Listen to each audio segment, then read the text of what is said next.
First of all, I'm here to confirm the loss of 2 lives related to these fires. The group from our search and rescue teams today went up to the little North Fork area.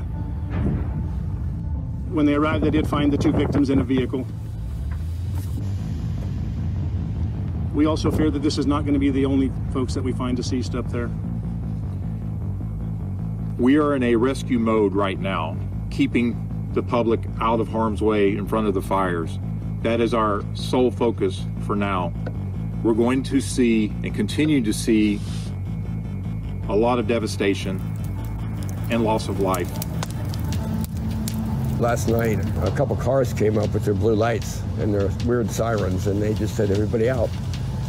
My neighbors left before I did, and I just did the things you do before a fire hits. You know, get stuff out of the way, and I just got in my car and came down here. I escorted the Marion County Commissioners on a driving tour up the canyon on Highway 22. We went up through all of the cities up to Detroit and then back down. What we saw there was very treacherous roads, very treacherous conditions. Highway 22 itself was impassable in areas without assistance. I would encourage others to stay out of the area as much as possible until we can make these roads safer.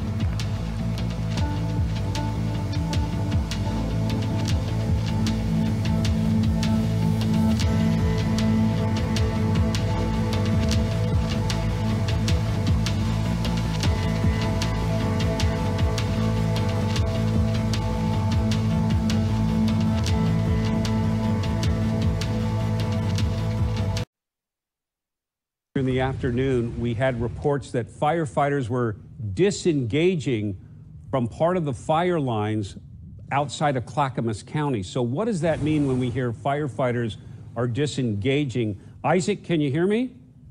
Yes, hi. This is Isaac McLennan, Vice President of the International Association of Firefighters, Local 43. Isaac, when people hear that, they go into a panic, firefighters disengaging. What does that really mean? Put it in perspective for us.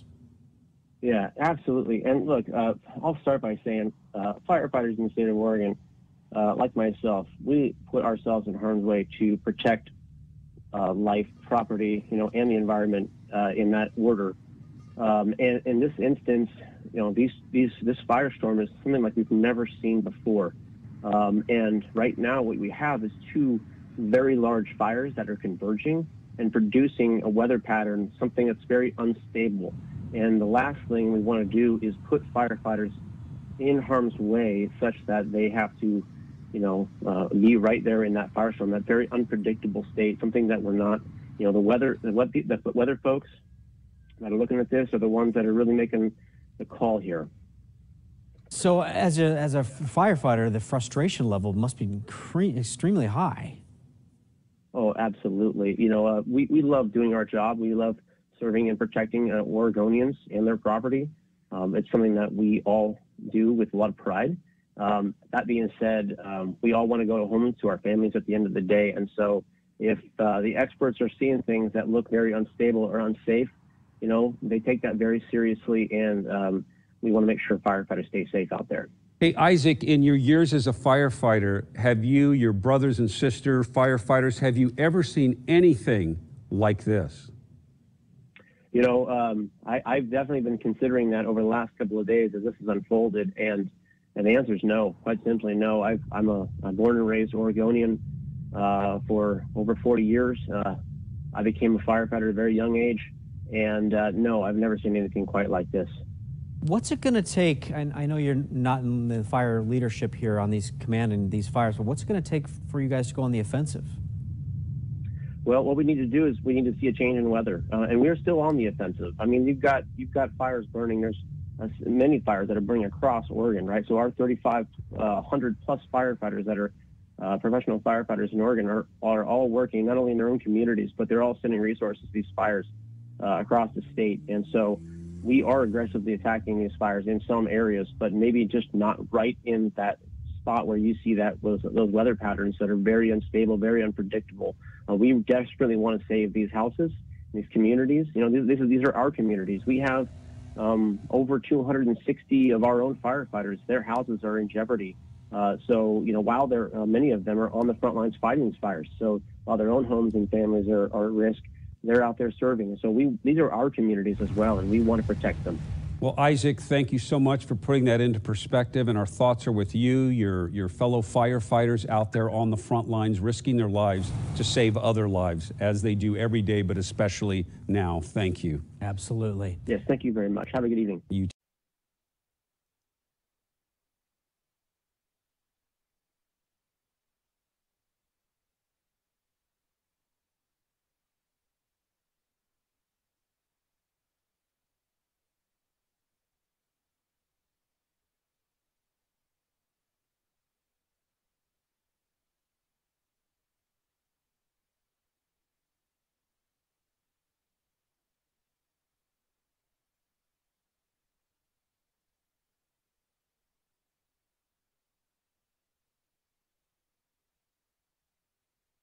record for that state, which of course is accustomed to wildfires.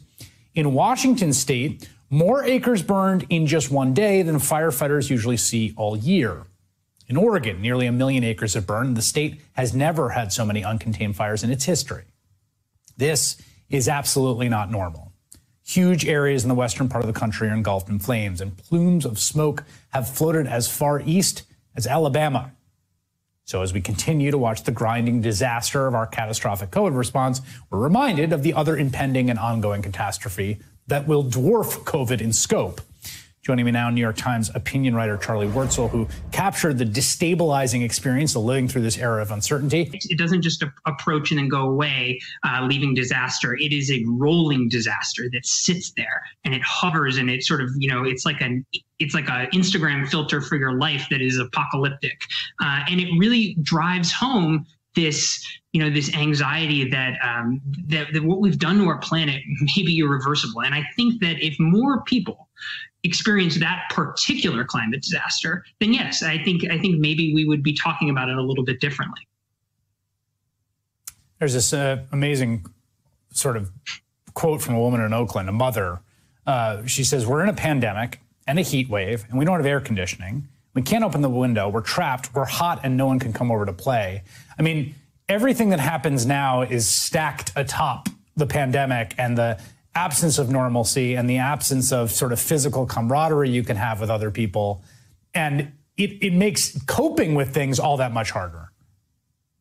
There is a way in which I don't think our minds are actually able to sort of, like you said, stack these crises and deal with them and sort them out and figure them out. And I think that, I think one thing that is just not talked about enough, climate is not talked about enough, frankly, but the psychological trauma, I keep sort of like harping on this, but I do think, like there are children who are being raised, living amongst this every summer who know what smoke season is, and smoke becomes a type of weather to them. It becomes normalized, but this is changing the way that we live our lives. It is piling on top of these other crises, and they're all linked. That's the thing. They're cascading, and each one